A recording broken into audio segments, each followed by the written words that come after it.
someone came to me, an old friend from times past in the 60s, and said there's a job available at Clemson University to work as a lab assistant.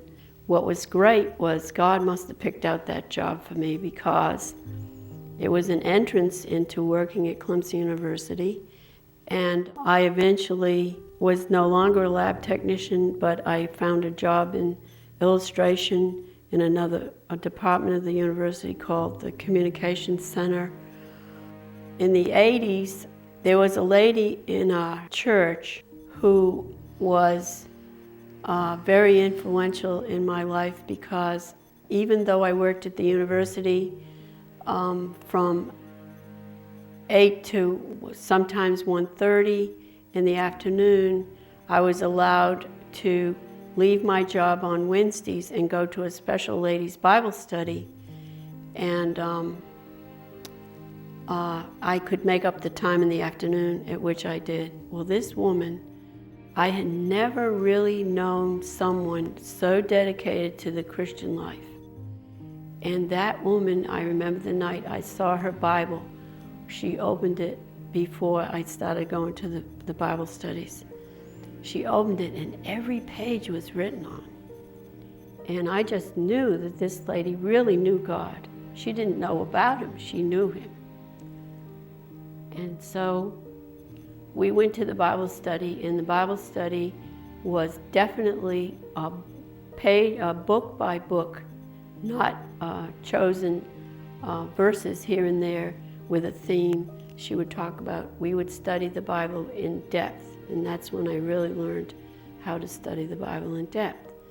And then eventually we went to Ridgecrest, which was the Southern Baptist Conference grounds up near Asheville, North Carolina, at which time we met a very significant missionary who was Bertha Smith. And she gave her testimony. And at that time, I felt like I had never really accepted Christ as my Savior. I thought I did, but I hadn't.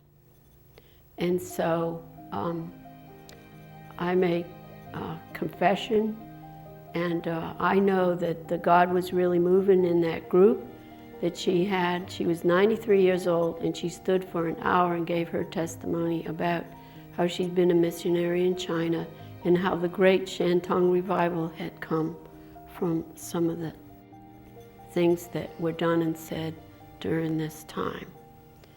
And so even though I had been baptized when I was 12, I decided that I would be baptized again.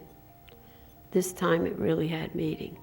I don't know in my heart whether that was, I know that was what God wanted me to do at the time, and I was baptized again. And so that's my testimony, and from that time on, I even went back and confessed some things that I knew as a child, which might seem insignificant to some people, that it was significant in my life because I needed to confess my sins. And I did, and it helped me to grow.